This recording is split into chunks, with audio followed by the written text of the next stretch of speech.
Aloha, let's answer some of the customers' most recent questions then.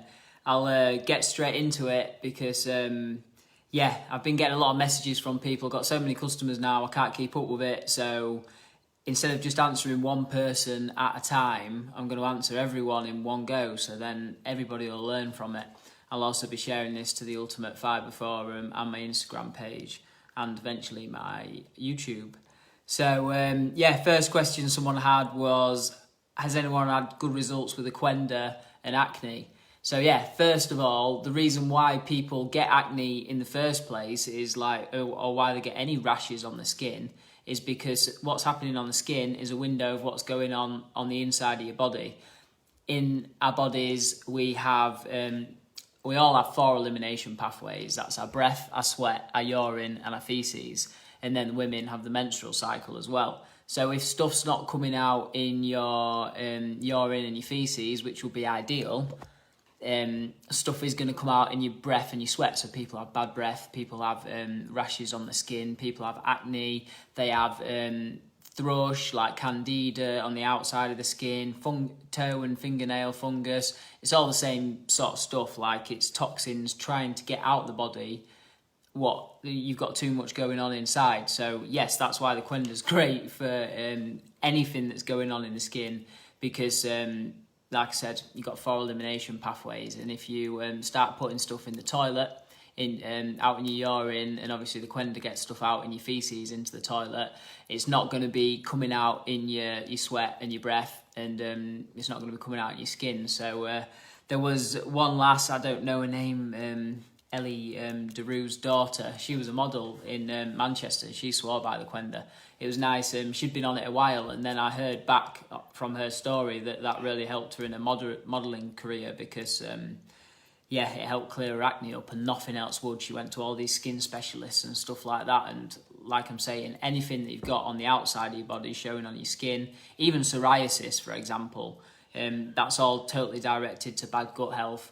I know when I got out of hospital, I actually ended up with psoriasis and I had to deal with that. So, I fixed it now. It totally relates to your gut health because my guts was absolutely shagged after being in hospital, having all them antibiotics and operations. So, Qenda is great for acne and other skin conditions. Next question is... from Kieran. He said he'd been on a stag do at the weekend or the weekend before or whatever, and he said, can he go back on 2 servings in a day to stop him feeling so bad, because he got himself a lot better, and then he's obviously gone 10 steps backwards when he's gone out and had a good time and probably eaten loads of crap food all weekend and the quick answer to that question is yes, you can go straight back on your 2 servings. Qenda is just a food. It's all whole food ingredients, so you can have it. 2 servings a day is plenty though. But what I recommend is going back on the 2 servings a day, obviously 2 scoops twice a day, just until you feel better again. You know how, that's what I say with people on the Qenda. You get yourself to a good level and they're like, oh, when should I start it again? When should I do it again? Do it again when you start feeling rubbish. Like some people, I never hear from them again. Other people, their bodies are a little bit more temperamental and they might have mold and toxins in their environment. They might have high chemicals in the work. They might have a lifestyle that brings in a lot of toxicities. So they might need to cleanse a little bit more. They might have pathways in their liver that don't detoxify as well as other people's. That's a big one. I have that myself, so that's why I know it all too well. Like some people's genetics do not cleanse as well as others. So when people are like that, they've got to look after themselves a little bit more, whether it's like less chemicals in the diet, putting less skin products on that are not organic, having a low toxin diet, which would be like organic and low processed foods and stuff like that. And also making sure you go into the toilet enough times in a day. If you're having 3 meals a day, you want to be going to the toilet 3 times a day. So for you, Kieran, get back on your 2 servings twice a day just until you feel better. There's enough stuff in the Qenda that's going to be cleansing your liver, cleansing your kidneys, your gallbladder. Obviously it goes into your blood because you're having it on an empty stomach, so it cleanses all your blood, and it'll get your gut health back to how it should be, so you'll be feeling good again. So yeah, get back on the 2 scoops till you feel good. It's whole food, so you can go on it for as long as you want, but 2 scoops till you start feeling better. 2 scoops twice a day till you start feeling better, and then just get down to your 1 serving. Next question. This is from someone that came to pick up some... Yeah, so still getting loose, uncontrollable stools. When will it stop? That's a great question. I had... as some of you may know, I was having like 30 bowel movements a day and uncontrollable and stuff. And then I found the Qenda and it went down to like 6 bowel movements a day straight away. This lad who, I haven't his name down, but he's still getting uncontrollable bowel movements. There's a few factors in that, like obviously Qenda, you're removing the parasites, the heavy metals, the candida, the fungal overgrowths. Obviously, he already had diarrhea. Like, my first question is, have you came off all your medications now? Because if he was on steroids and immunosuppressants, they would be suppressing the inflammatory response from your body. So if you've weaned yourself off your medications, that will obviously have an effect on your bowel movements, and inflammation will be showing more in your body. I think you've been on the Qenda about 2 months now. So, it should be pulling stuff out. You should be able to see stuff coming out in the toilet, but it shouldn't be uncontrollable at all. The reason why people get diarrhea in any situation, if you think about when someone gets a stomach bug or something like that, it's and they get diarrhea and sickness, it's the body trying to get rid of something that shouldn't be in there. So if some people have continual diarrhea, it's the body trying to flush stuff out that it can't, it can't get rid of. So it just continually tries to flush it out. Yes, the Qenda can cause loose stools for people as it's pulling the toxins out. It can create loose stools because if you think your body stores toxins in cellulite, it's basically in... sorry, I got a thing on my screen. Your body stores toxins in the cellulite to protect the toxins going into your organs. And that's why people store fat, and then when they start cleansing, the fat comes off them. But basically, then when they start cleansing the toxins, it's obviously going to excrete into the toilet. So it's going to go through your small intestine, into your large intestine, out into the toilet. The thing is, the intestines aren't just for excreting waste. The intestines are for absorbing nutrients, absorbing foods, making hormones in the body, and other factors like regulating the immune system and stuff. So if you've your body's released a toxin from the liver, from the kidneys, from the blood or whatever, or from the cellulite where it's been storing it, or any other part of the body, when them toxicities come out, the last place it wants to be is in the large intestine and small intestine, where it can get reabsorbed. So that can create a bit of urgency. From talking to you on Messenger, I know that it's a bit more than that. So that's when we've got to start looking at diet. Like, diet's so important. I know you said I've got a balanced diet. Like, that's a very broad answer. What you want to be focusing on is cutting out all the stuff that creates inflammation in the body, or being aware of what creates inflammation in the body, and then obviously skipping that. So the first thing that always comes to mind for me now is like rancid vegetable oils. Like, anything that's a vegetable oil is not good unless it's like extra virgin olive oil, or extra virgin coconut oil is pretty good as well, like organic versions of them. All other vegetable oils like sunflower oil and canola and all stuff like that, they create inflammation in the body. They're also known carcinogens because they've been heated up to such high temperatures that they're not natural substance anymore. It's like basically been processed in a way that it turns into a cancer-causing agent for the body. So keep away from vegetable oils. So that's in takeaways and all frying stuff, and do your own frying and stuff. Sugars, that's a big one. Like, you're probably aware of sugars. Sugars can be in anything.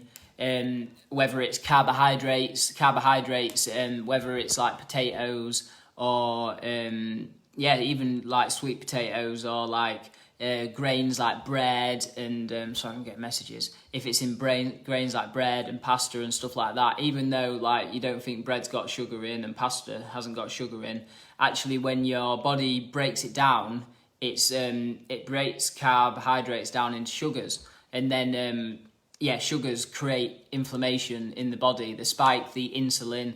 Whenever the insulin spikes inside the body, that creates stress inside the body.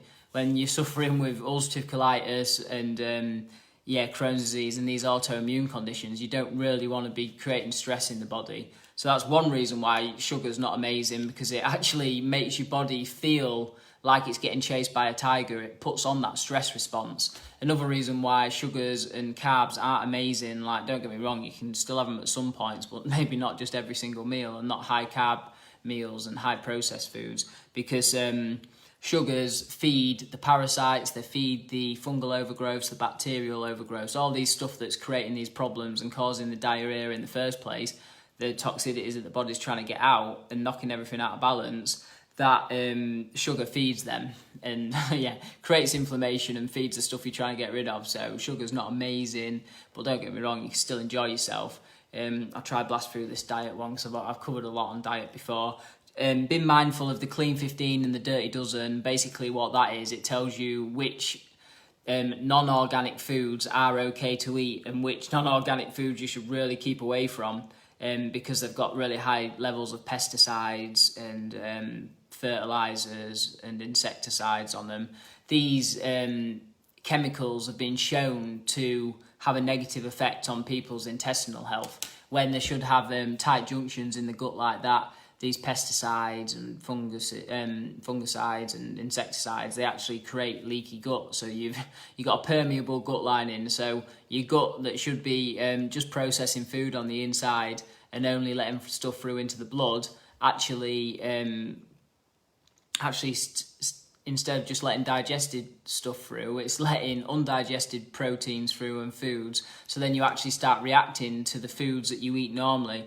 So you want to be mindful of pesticides, because it actually creates leaky gut, and that's what we're trying to get rid of. That's what we need to fix the autoimmune conditions. Keep away from pork, because pig and pork, it's full of pigs and it's not full of pigs, it's full of parasites. And then I think that's pretty. Oh yeah, and gluten, that's a massive one. Just go gluten free. Try go gluten free for a week or two and see how you feel. Like go totally gluten free. Don't go gluten free like half a day and not the other half, or gluten free for one day. Go gluten free for a full week. And then if you think, oh, it's not doing any different, then when you start introducing gluten again, and you'll feel tired, you'll feel groggy, brain fog, and lack of energy, and like your brain's not working, then you actually react to gluten. If people have got ulcerative colitis, I think a gluten-free diet is a great idea, and definitely something that I'd be implementing if I was on my healing journey. And to answer the question more directly as well, or like the simple answer would be, right, I'm still getting loose stools on the Qenda. It's been 2 months now. What do I need to do? My simple answer to that is you've been on so many medications for so long for your ulcerative colitis. You've had to be on antibiotics for a lot of infections and stuff. Like even in healthy individuals, when they've had antibiotics, it creates diarrhea. Like your microbiome, which is all your good bugs inside your intestine, totally get wiped when you have antibiotics. So, and then good bugs, like I said, that's what regulates your immune system, helps break down food and stuff like that. So if you've had antibiotics ever before and never reintroduced probiotics, high quality probiotics, that would be the simplest thing. Like I say to everyone, like get on the Qenda, that'll normally sorts everyone out. Obviously, the Qenda protocol, if you've got enough money for it, like which you should, because it's your health. Like you can't put a price on your health, whether it's a credit card or what. Get some good quality probiotics, reintroduce them, because you go on the Qenda for a month, get rid of the parasites, the heavy metals, the candida, the fungal overgrowths, and like get rid of all them bacterias, and then start introducing the probiotics at the 1 month mark, and continue on your Qenda cleanse for 3 months or 4 months. And then when you introduce the probiotics back in, then you can establish your microbiome, and that's what's really going to help with your diarrhea. If people got diarrhea, first and foremost, get rid of all the bugs and the toxicities that's creating the problems. Then if that doesn't sort it, get on the probiotics. And even if you don't have diarrhea, I do recommend going on the Qenda and then introducing probiotics at the one month mark, because that's what balances your microbiome and gets you totally right. So I think that's important. And we've covered diet, diarrhea. We've covered diet, diarrhea, acne, and getting yourself feeling better after a stag do. So yeah, that's all the questions answered for now. And as I continue to get messages and stuff like that through, I'm just going to start answering them on here, so then I can give everybody answers rather than just messaging everyone all the time, because I think it's going to really help. Thanks for your time. Have a lovely evening.